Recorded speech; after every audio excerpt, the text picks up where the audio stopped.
Assalamualaikum warahmatullahi wabarakatuh. Hari Sabat atau hari Sabtu saat ini adalah hari besar di mana para pengikut ajaran Nabi Musa alaihi salam pada masa Nabi Muhammad sallallahu alaihi wasallam dikenal sebagai kaum Yahudi, dilarang melakukan aktivitas apapun kecuali untuk beribadah, berzikir atau mempelajari kitab Taurat.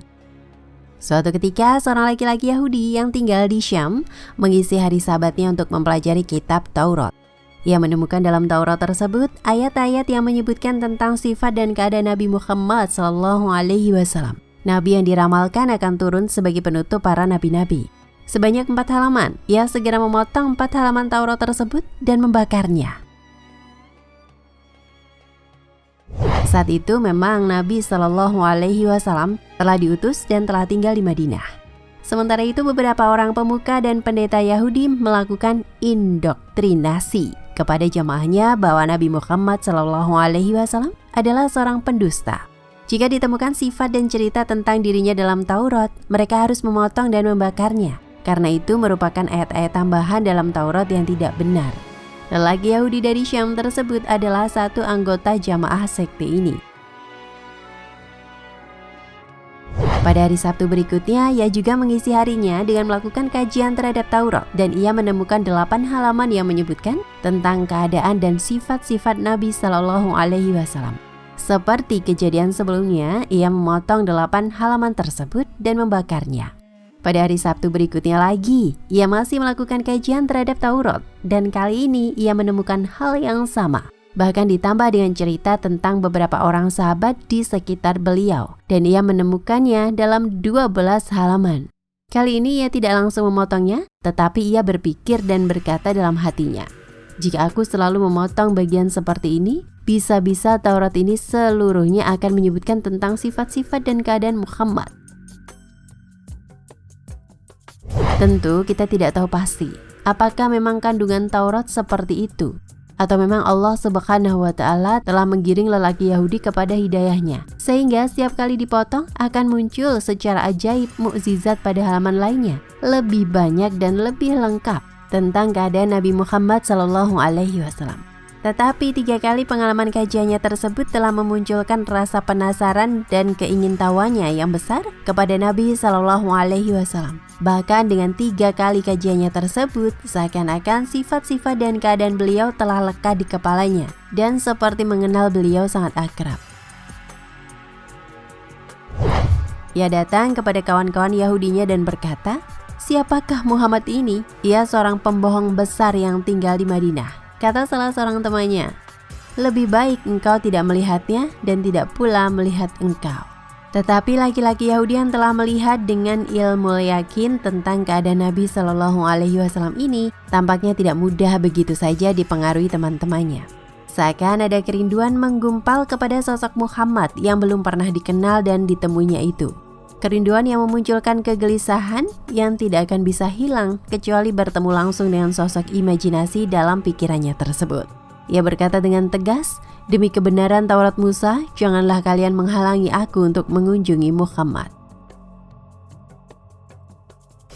Dengan tekad yang begitu kuatnya, teman-temannya itu tidak mampu lagi untuk menghalangi langkahnya untuk bertemu dengan Nabi SAW di Madinah. Lelaki Yahudi ini mempersiapkan kendaraan dan perbekalannya dan langsung memacu mengarungi padang pasir tanpa menunda-nundanya lagi.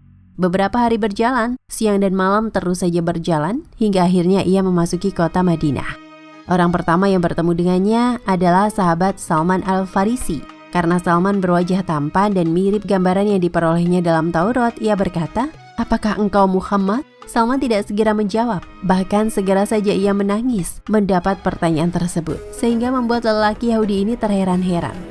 Kemudian Salman berkata, "Saya adalah pesuruhnya."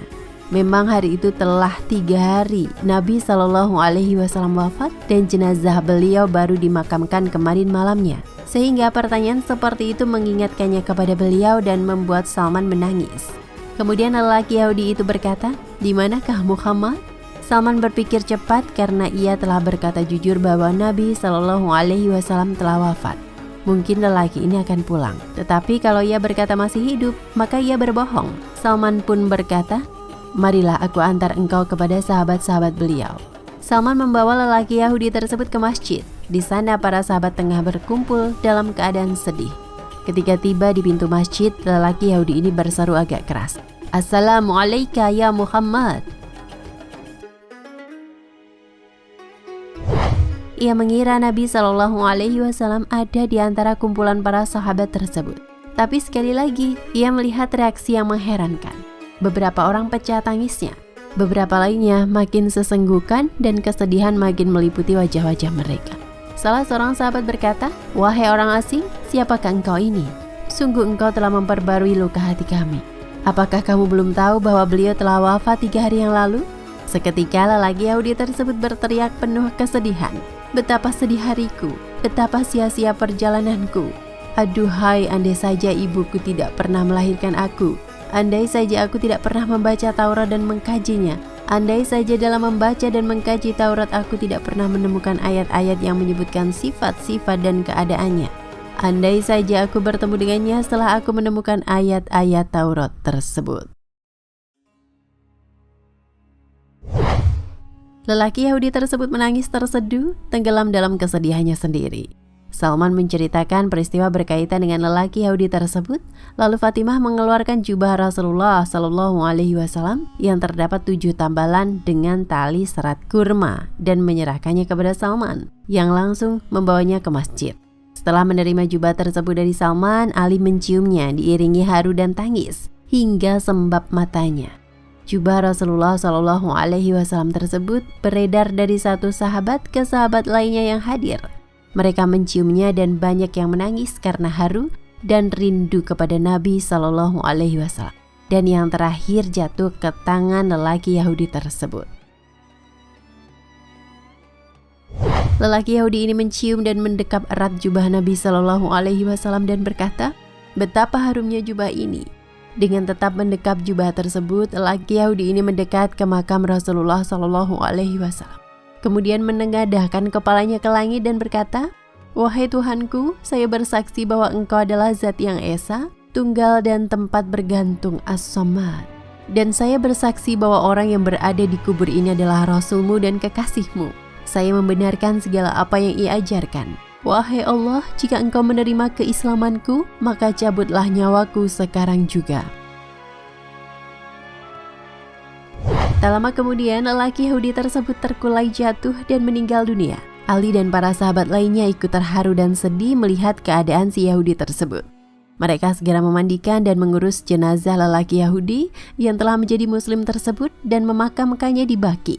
Lelaki Yahudi ini bukanlah termasuk sahabat Nabi Shallallahu Alaihi Wasallam. Bahkan dalam keislamannya tersebut, belum satupun sholat atau kefarduan lain yang dilakukannya. Tetapi kecintaan dan kerinduannya kepada Nabi Shallallahu Alaihi Wasallam membuatnya pantas kalau ia dimakamkan di Baqi disandingkan dengan para sahabat beliau lainnya. Wallahu a'lam bishawab. Nah, pemirsa Ensiklopedia Al-Fatih, sampai di sini perjumpaan kita kali ini. Semoga menginspirasi.